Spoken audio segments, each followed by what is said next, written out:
Welcome to Santaroga Surplus. You may have heard or seen videos about an individual who made a straight pull bolt action pistol out of AR-15 based parts. I thought I would go ahead and have a go at this and do my own version of it once I saw what he was doing.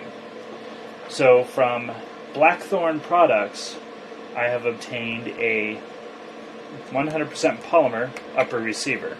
There's also a polymer metal hybrid upper receiver, and that's what the guy used in his video. This is going to be milled down, and I'm going to take some of this shell deflector off, and I'm probably going to completely remove this whole section and fill it in with some epoxy or some other kind of composite so that I have something more like a slick side.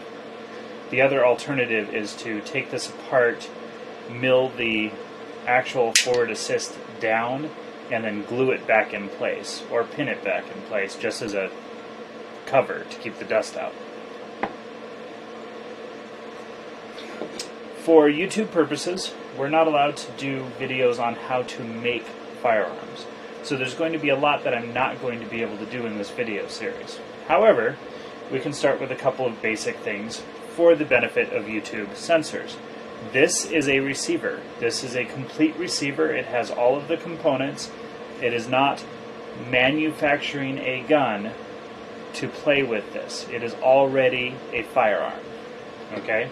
I will not video how to put your hammer and trigger in, fire control group, but we're going to talk about the modifications that I need to make to take this from an assault style weapon into being a bolt action hunting pistol.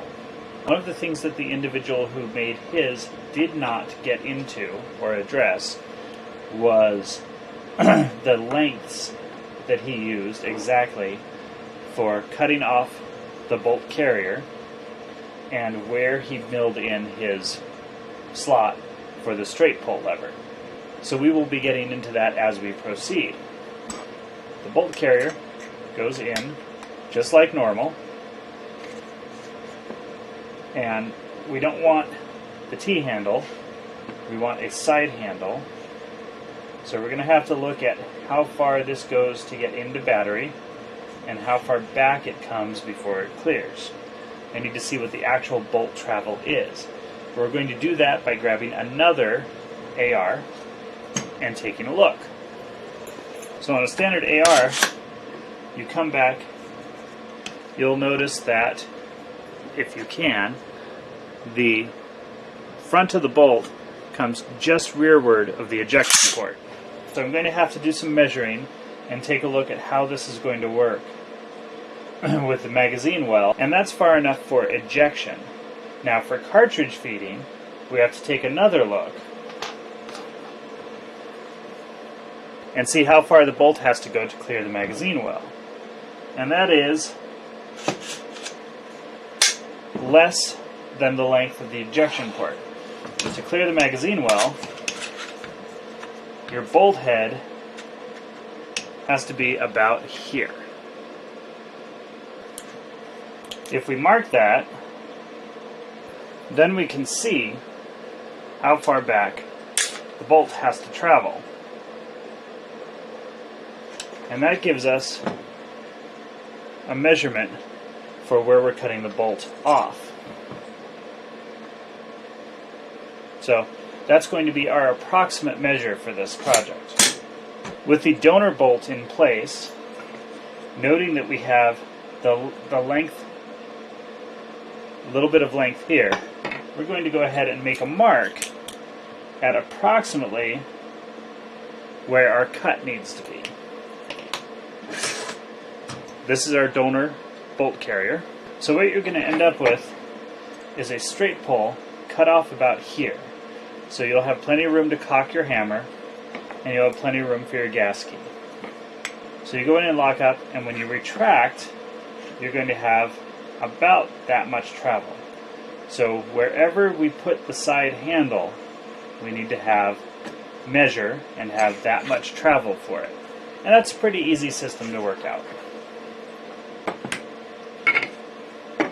Everything else will work as normal, except that, of course, because we're dealing with a couple of off-brand pieces, an EP Armory lower and a polymer upper that I have no idea who of the manufacturer, we don't have a good fit in the back, so we're going to have to file that down as well. And that's going to be the start of our project. Here you can see that we have our upper in the mill in place, and we're ready to start doing some work on it. So we're going to mill this, the shell deflector, down some, and we're probably just going to mill this off. I've decided to try that first, and we'll see how it works if I can get some epoxy in here to make it look right afterwards.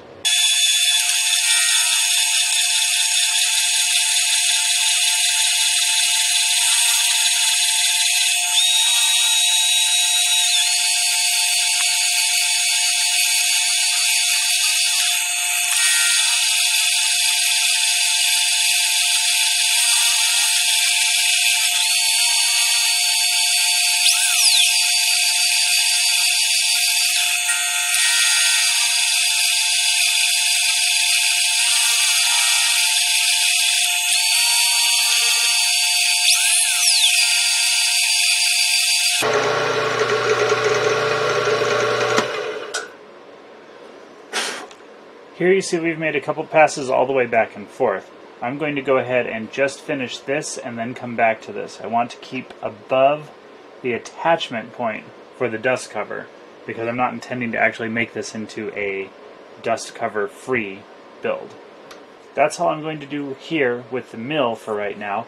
I will probably use some sandpaper, emery boards, and other tools to finish shaping and make it look a little better. Now we're going to come back here.